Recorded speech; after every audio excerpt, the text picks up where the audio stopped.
Il est temps de vous informer, mesdames et messieurs, bonsoir et bienvenue à cette grande session d'information sur nos antennes. Tout de suite, on découvre les sommaires. La conférence épiscopale nationale du Congo, CENCO, propose la prolongation de l'opération d'enrôlement des électeurs dans certains centres à Kinshasa, en vue de permettre à tout Congolais de remplir son devoir civique. La société civile du Nord Kivu projette des actions de grande envergure pour pousser la force de l'EAC à bien traquer les rebelles du M23 au regard des massacres dont la population est victime.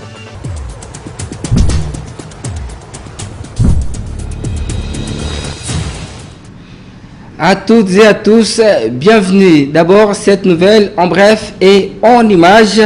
Le chef de l'État de la République démocratique du Congo, Félix-Antoine Tshisekedi Tshilombo, a présidé par visioconférence depuis son bureau de l'ambassade de la République démocratique du Congo en Belgique la 83e réunion du Conseil des ministres qui s'était tenue ce vendredi 20 janvier 2023. Vous suivrez les comptes rendus dans notre prochaine édition.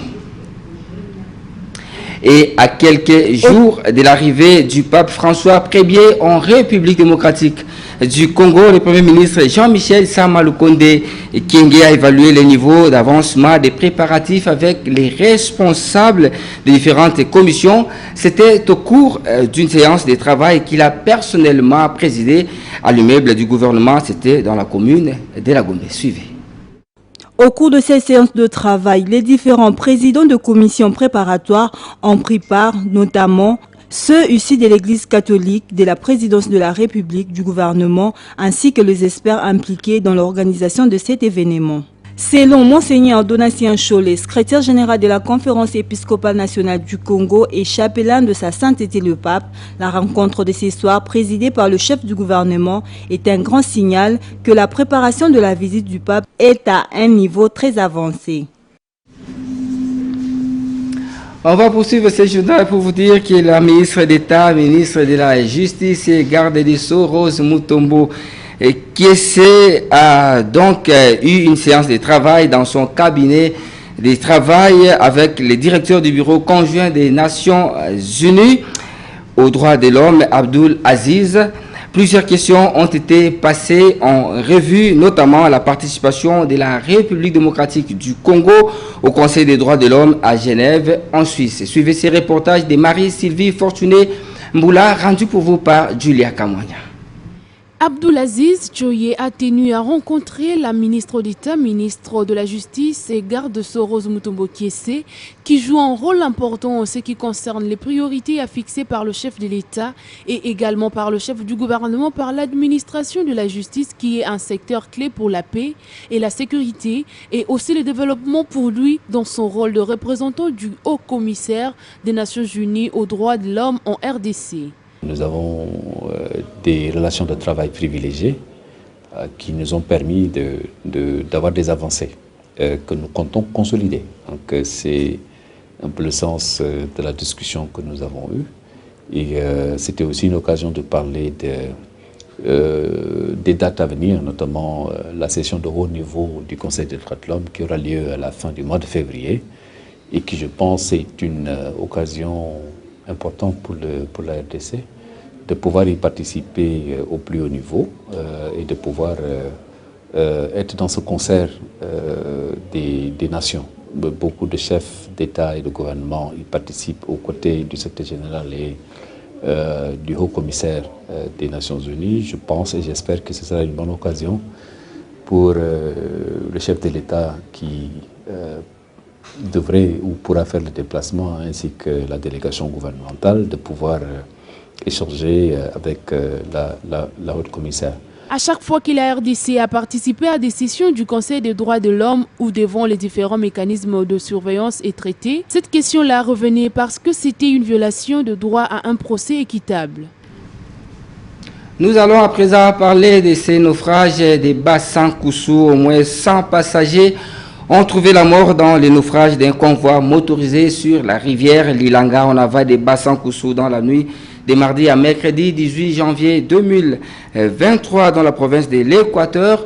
L'embarcation se rendait à Lilanga. Clovis Elangama, vice-président de l'Assemblée provinciale de l'Équateur, élu des bassins Koussou, a été donc joint par téléphone par Sélé Nkema, qui est notre correspondant en Bandaka. Nous vous proposons de le suivre.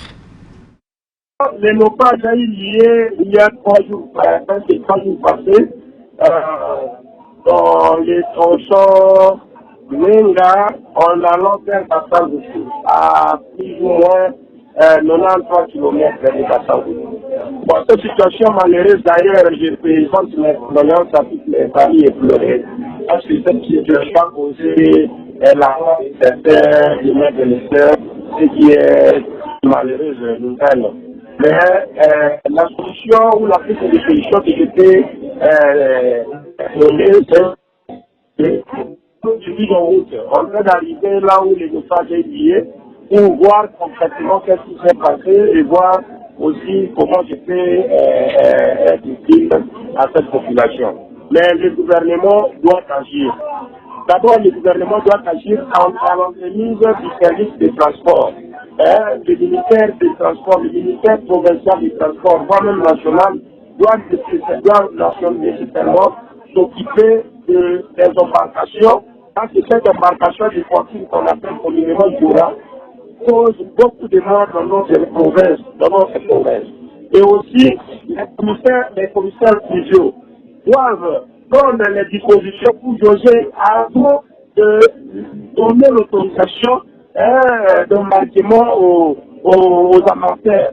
Il faudra nécessairement voir et vérifier le plan, si à quel niveau, comme ça peut mettre les gens à l'abri de tout naufrage. Mais aussi les embarcations nocturnes, la navigation nocturne.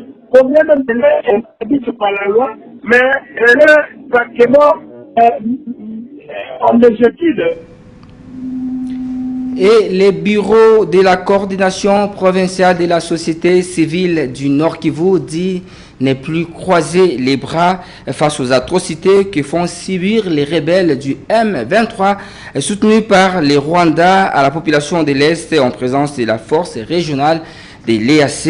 Dans sa déclaration rendue publique dans la soirée du jeudi 19 janvier 2023 à Goma, la force vive annonce donc des actions de grande envergure, notamment une série de manifestations pour pousser la force régionale de l'EAC à bien traquer ces rebelles du M23. Correspondance Germain Tsikour.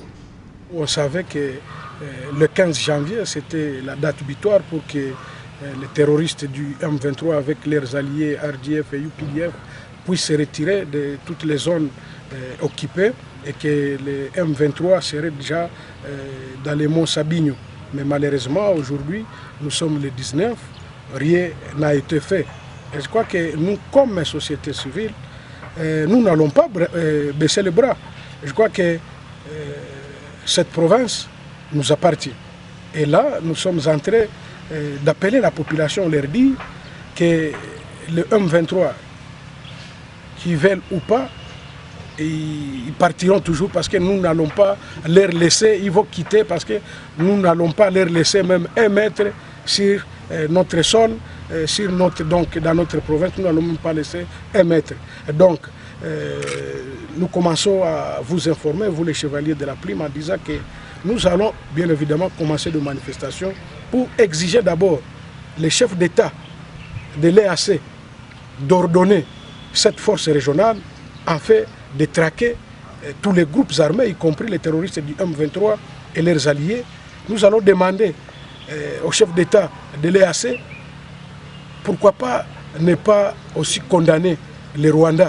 Ça ne suffit pas de les condamner toujours verbalement, mais ils doivent aussi les sanctionner.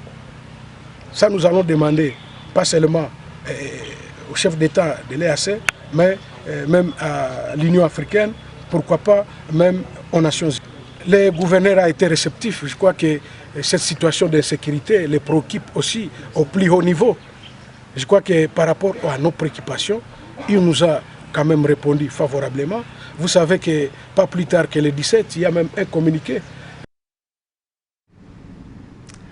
Dans un autre registre, la commission d'audit de l'exécution du programme du développement local, le PDC du projet des 145 territoires a été reçue par le gouverneur Nathan Ilunga Numbi de la province de Lomami. Cette commission lui a donc présenté les 2 missions du BSECO du projet PDL 145 territoires. Nous vous proposons ici de suivre le professeur Joseph Ngindu Kalala qui a été joint au téléphone ou bien a été interrogé par notre confrère Popol Ziakwa. Je vais présenter aux autorités provinciales 2 missions qui sont venues de Kinshasa. Une mission pour l'audit et l'inspection des travaux sur le terrain. Vous savez que nous avons 72 projets dans la province de Lomami dans le cadre des programmes de développement local du projet PDL 145 territoires. Et il y a 2 missions qui sont arrivées. La première mission, comme je disais tout à l'heure, c'est la mission de l'audit qui est conduite par, à côté de moi à ma gauche, M. Firmin Seke, avec M. Gustave Bambi, qui sont tous des auditeurs. M. Firmin est chef de projet à Kinshasa et M. Gustave Bambi qui est auditeur. Donc ils vont faire un travail d'audit, audit comptable et audit technique sur toutes les infrastructures que nous avons déjà commencé dans la province de Lomami. Il y a déjà 24 structures qui sont déjà en construction. En Gandanjiga, 12 projets, construction des écoles et construction des centres de santé par les allées, donc agence locale d'exécution produits LMK et Main de Dieu qui sont en Gandanjiga. Il y a aussi une deuxième mission, la mission des ingénieurs. Il y a des ingénieurs qui sont venus, un qui sera basé en Gandanjiga, l'autre qui sera basé à Lulo. Celui de Lulo va aller là-bas pour suivre les travaux, donc contrôler techniquement aussi les travaux de construction déjà sur le terrain. Et celui qui sera en Gandanjiga, c'est pour prélever les données cartographiques sur les routes qui seront construites prochainement pour le désenclavement du territoire et de la province et l'interconnectivité aux connexions de province pour les centres de production et les centres de négoce. Autre chose à présent, le secrétaire général à la Défense a procédé à la présentation officielle du point focal genre du ministère de la Défense, le colonel Nkulu Agnès. C'était lors d'une cérémonie organisée à l'hôtel Vénus à la Gombe. Suivez. Vos points focal genre du ministère de la Défense, le colonel personnel militaire féminin Nkulu Agnès a été présenté officiellement vendredi 15 janvier 2023 à l'hôtel Vénus, siège secrétariat général de la Défense. À cette occasion, le général de brigade Adjanga Christophe, représentant du secrétaire général à la Défense, a remercié le ministère du genre, famille et enfants, la vice-ministre de la Défense nationale et des anciens combattants pour leur regard soutenu sur le genre dans le secteur de la sécurité. Après un long silence observé au niveau du ministère de la Défense nationale en ce qui concerne le genre, je tiens à remercier Son Excellence Madame la ministre du Genre, Famille et Enfants et saluer son implication directe, personnelle, pour la désignation du point focal genre au niveau de l'administration centrale de la Défense. Mes remerciements s'adressent également à Son Excellence Monsieur le ministre de la Défense nationale et ancien combattant, ainsi qu'à Madame la vice-ministre de la Défense pour avoir concrétisé ce projet de mise en place du point focal au sein du ministère de la Défense nationale. C'est donc avec plaisir qu'au nom du secrétaire général de la Défense, je présente le point focal du genre au sein de la Défense. Il s'agit donc du colonel diplômé supérieur militaire Nkulu Kokamba. Vous le savez, cette année 2023 est réputée année électorale et la mission d'observation électorale SENCO SCC a évalué les processus d'enrôlement des électeurs Elle a conclu par la ferme volonté de la prolongation de la durée de l'opération dans certains centres pour permettre à chaque Congolais de bien remplir son devoir civique. Reportage. Centre d'instruction, plusieurs rapports de la MOE, SENCO et SCC notent des cas de dysfonctionnement des kits d'enrôlement et de perturbation des kits d'opération dus aux pannes, aux problèmes de recharge de batterie et aux arrêts intempestifs de la machine dans plusieurs centres d'inscription. Les données collectées indiquent qu'il y a des centres d'inscription non ouverts, non opérationnels, voire inexistants, bien que répertoriés dans la cartographie de la CENI. À d'autres centres d'inscription, les listes journalières des inscrits ne sont pas systématiquement affichées ou encore, s'ils le sont, elles sont arrachées.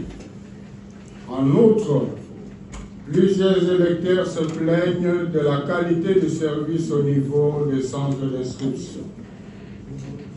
Des données collectées, plusieurs rapports notent une mauvaise gestion de la file d'attente ou encore le non-respect du périmètre de sécurité au point de constater plusieurs pratiques prohibées telles que l'achat de services, pratique très courante surtout à Kinshasa.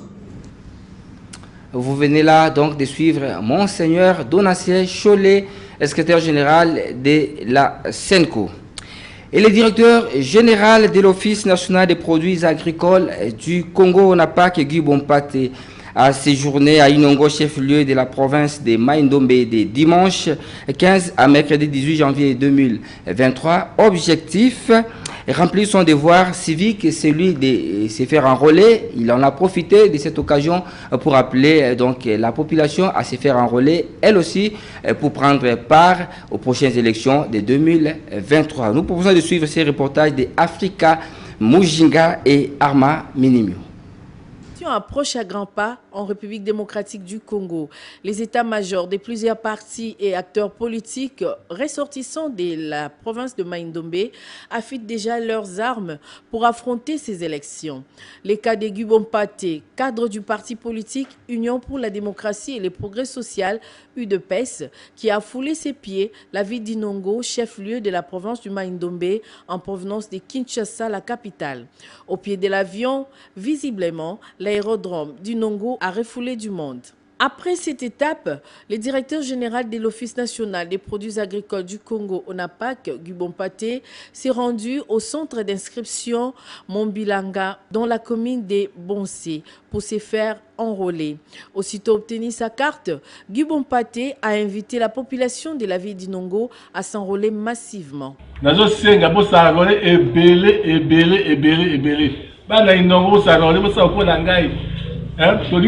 Président Fachi abima majoritaire. Et bon, oui, des pétos appelés à majoritaire.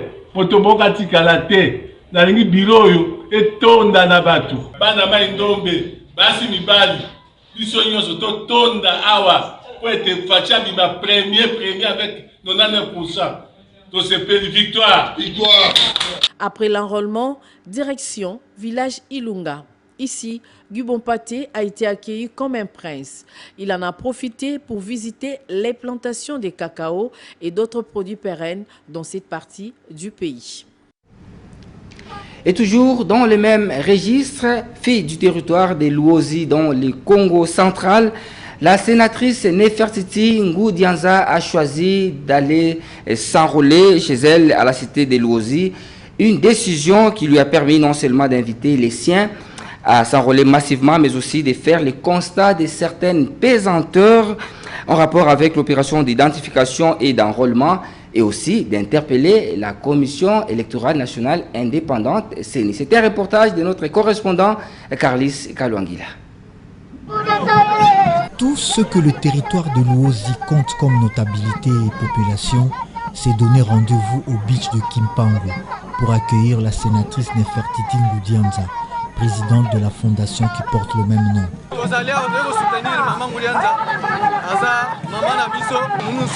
Sur le sol de Luozi, Nefertiti Ngoudianza est venu expliquer à la foule nombreuse venue l'accueillir le bien fondé du processus électoral en cours et des enjeux à venir. Après plus ou moins 2 km de marche, l'élu des élus du Congo central a obtenu sa carte d'électeur après l'opération de routine. Je viens d'accomplir mon devoir civique, une obligation en tant que fille du Congo central et surtout de la République. C'est ici l'occasion pour moi de pouvoir appeler tous les fils et filles du Congo central en général et de Luozi en particulier, afin qu'ils viennent accomplir ce devoir. Selon les informations que nous avons, en tout cas, nous n'avons pas encore atteint les 30% des électeurs voulus ou attendus. Compte tenu de certains impondérables constatés sur les lieux, Ngoudianza plaide pour le prolongement de cette opération. Nous avons constaté qu'il y a eu beaucoup de problèmes techniques et surtout le problème de nombre insuffisant de machines. Nous, ressortissants de Luozi, nous craignons ne pas pouvoir atteindre le nombre d'enrôlés voulus. Que les autorités puissent mettre un peu de réalisme pour pouvoir proroger. Soucieuse du développement de la province du Congo central, Nefertiti Ngoudianza est connue ici pour ses nombreuses œuvres de bienfaisance et a souvent l'habitude de communier avec les Né-Congo. Elle a transmis son message dans la langue du terroir. Bayaya bayaye. Lumweni ngizi di baka carte kiami. Tweti lomba Louise no babonsono. Louise no kadi bululembo lo carte eki mpasi luna mona. Kadi zi carte zozankaka bana accepter zoko muzi bank evo muzi transaction zankaka. Vraiment beto kuluozi tweti lomba kwa tata kadima président ya Seni kasa moi qui réalise même pas si vous kapusa mwantangu bantu bato asidi bazole le bakazi carte. Luozi, d'une superficie de 7000 km², compte près de 200 000 âmes et se situe sur le majestueux fleuve Congo, à la lisière avec le Congo-Brazzaville. On va parler sport dans ce journal pour vous dire que la Fédération nationale de karaté s'apprête pour prendre part à la grande compétition qui aura lieu à Paris. Nous vous proposons ici de suivre les reportages de Mathurin Ndaye Ilambouchi. Qui veut aller loin, ménage sa monture, dit-on. Cette expression est bien démise à la Fédération de karaté d'eau du Congo. Il suffit de voir les sérieux avec lesquels les fauves congolais se préparent pour l'Open de Paris et vous comprendrez qu'aucun détail n'est négligé.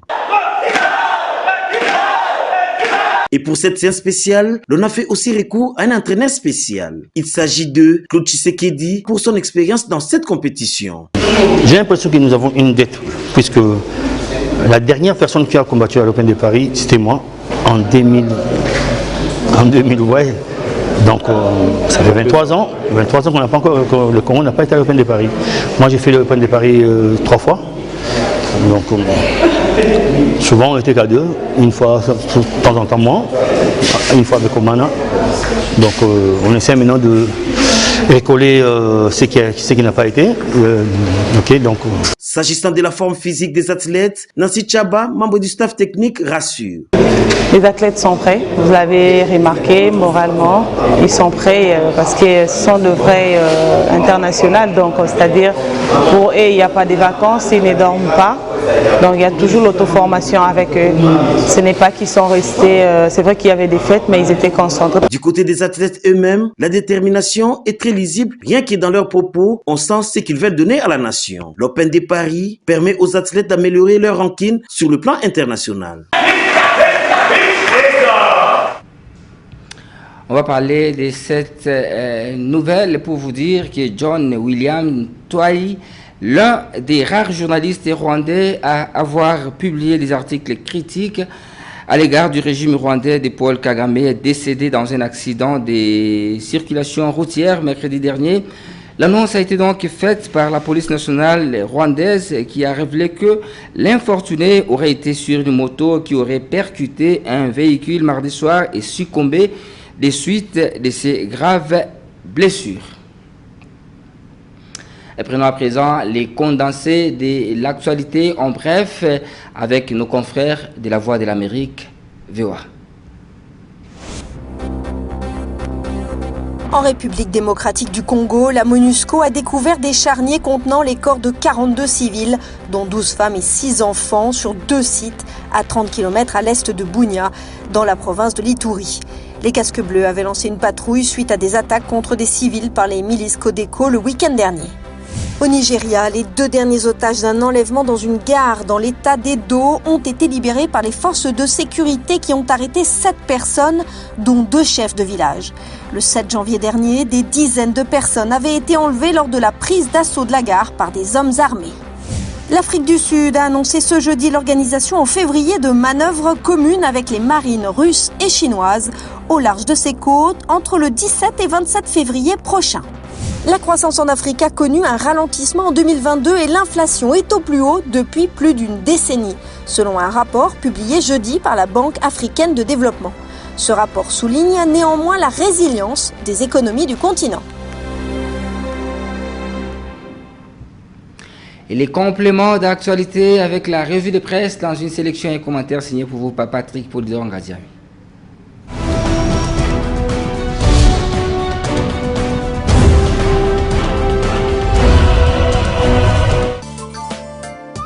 À 3 jours de la fin de l'opération d'identification et d'enrôlement des électeurs dans la première ère opérationnelle de la CENI, la mission d'observation électorale des églises catholiques et protestantes à la CENI de prolonger l'opération dans les centres d'inscription ayant ouvert avec un retard et ceux ayant été victimes des cas de dysfonctionnement entraînant l'interruption de l'opération pendant des jours ou des semaines. C'est ce que rapporte l'Avenir, paru ce vendredi 20 janvier 2023. Cette recommandation découle des conclusions que cette mission a livrées hier, jeudi 19 janvier, sur le déroulement des opérations. Pour Forum des As, le bilan à l'issue de ces opérations est loin d'être positif. En effet, ratés, irrégularités en cascade, des machines qui tombent régulièrement en panne et en nombre très réduit, des opérateurs qui éprouvent des difficultés à les utiliser, délai d'enrôlement très court, des cartes d'électeurs à la qualité fort critiquable, des opérations entachées d'achat, de services. Voilà les écueils qui ont émaillé les opérations d'identification et d'enrôlement dans la première ère opérationnelle de la CENI. Pour le quotidien, le décor des élections chaotiques se dessine déjà. Le président de la centrale électorale, Denis Kadima, est interpellé et surtout appelé à laisser l'administration de la CENI fonctionner sans interférer, ainsi que les directions techniques. Et en cas de glissement du délai constitutionnel, la responsabilité lui incombera. C'est ce qu'a laissé entendre le parti de Moïse Katumbi, Ensemble pour la République. En effet, renseigne Congo Nouveau, ce parti dénonce une forme de complaisance et de complicité d'État dans la diffusion des discours de haine, ruinant ainsi la cohésion nationale. Processus de Luanda, les dés sont jetés, lit-on dans les colonnes d'Econews. Ce processus est bel et bien mort et enterré.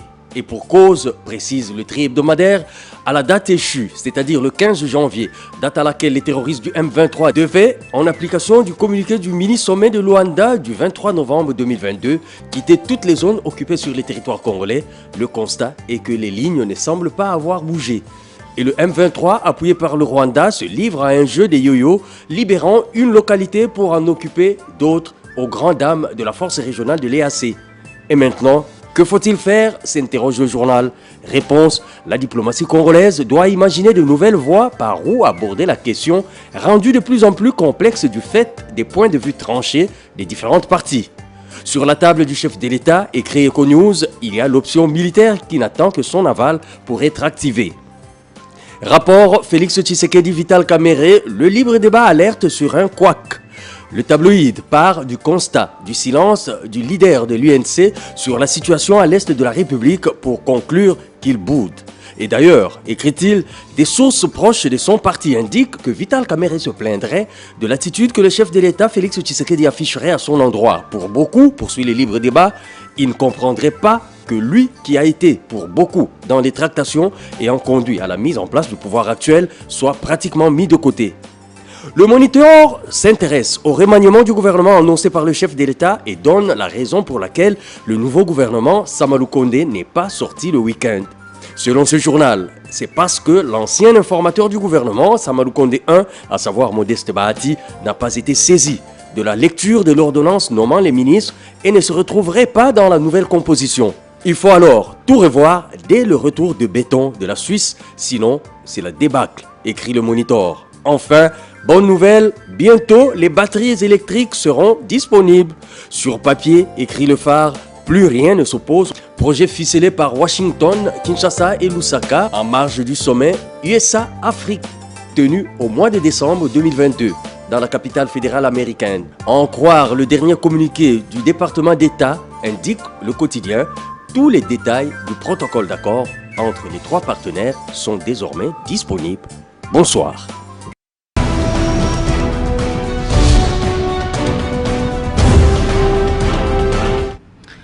Mesdames et messieurs, c'est la fin de cette grande session d'information, mais avant de nous quitter, prenez l'essentiel à retenir. La conférence épiscopale nationale du Congo, CENCO, propose la prolongation de l'opération d'enrôlement des électeurs dans certains centres à Kinshasa, en vue de permettre à tout Congolais de remplir son devoir civique. La société civile du Nord Kivu projette des actions de grande envergure pour pousser la force de l'EAC à bien traquer les rebelles du M23 au regard des massacres dont la population est victime.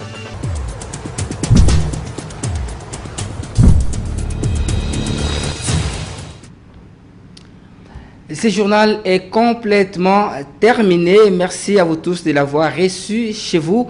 Si vous l'aviez aimé, dites grand merci à Patricia Moani, chef d'édition, Jackson Lukumwena, Jean Donga et Bardo Lelo étaient du côté de la baie vitrée à la régie finale et David Temeni était derrière la caméra. En leur nom et au mien propre, nous vous disons infiniment merci de nous avoir prêté votre attention. Je vous retrouve demain à la même heure. Au revoir.